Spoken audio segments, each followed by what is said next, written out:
In this incredible moment, Mom's eye recalled memories, tears streaming like rain, finally letting go and crying her heart out. Her feelings for Bayan were like a complex emotional maze. She both hated and couldn't forget the years of care from Bayan. Can you agree to my request? Can you agree to my request? Can you agree to my request? Can you agree to my request?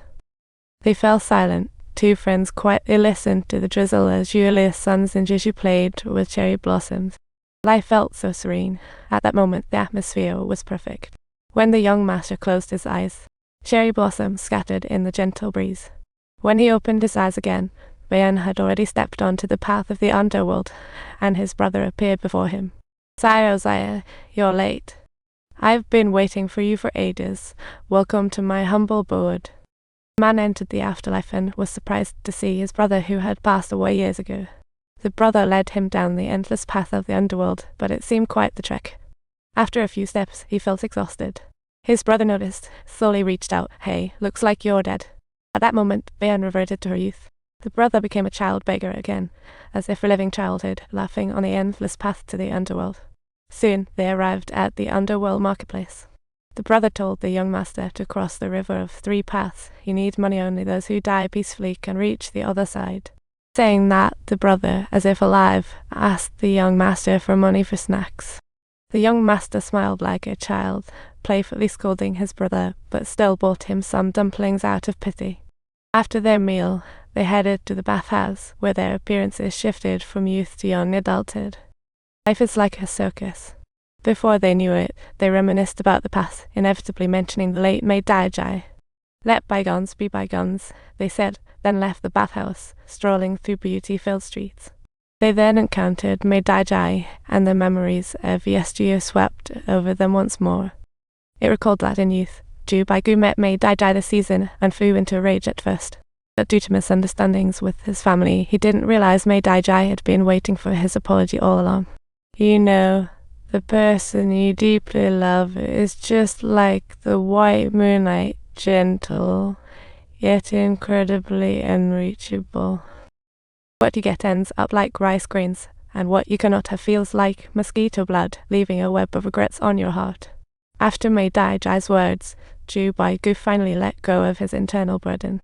The 3 people gathered together and continued to move forward, the fragrance of flowers gradually fading behind them. Snowflakes began to fall from the sky, resembling Ju Baigu's prophecy for the latter half of his life. The brother and Maid Daijai were by his side, making this journey no longer lonely. After a long journey, the trio reached the Liu Yu festival, with the 8th generation Bayan's name boldly on the performance list. Naturally, the performer was Bayan, and Julie was not to be outdone, deciding to warm up the crowd for Bayan. What do you guys want to hear? Just let me know. As a result, the vibe was just incredible. It was ridiculously lively. Way too enthusiastic. Sit down and absorb the vibes. And suddenly, the childhood version of Zai appeared among them. Maid Daijai explained to Bayan that because of the special cushions, they could attract their favorite audience from the human realm. Xu Lu took the stage, and at that moment, he was bursting with youthful ambition, his moves captivating every audience member's heart. After Xu Lu finished his performance, it was Bayan's turn. The 2 went backstage, and Xu Lu placed his hand on Bayan's shoulder. It turned out that the once timid young master brother had blossomed into the elegant Bayan. How the times have changed. In the blink of an eye, the young master had transformed into the 8th generation Bayan, appearing before the crowd. Greeted with thunderous, the second half of his life would be filled with performance and the audience's company, and today was undoubtedly his happiest day. Amid the audience's laughter, Bayan began to share the story of Shu Zai and Wu, instantly activating the atmosphere. Amid this joyous atmosphere, Bayan's performance gradually approached its conclusion, and time seemed to stand still at that moment. He embarked on his final journey, and with Julie's blessing, boarded the boat to the unknown world. I want to hold on to love and live my life well, he said, a determined smile gracing his lips. Don't look at me like that. I can totally keep going, he declared emphatically. He made a great effort to cheer himself up, repeating over and over again, I can keep living, I can keep living.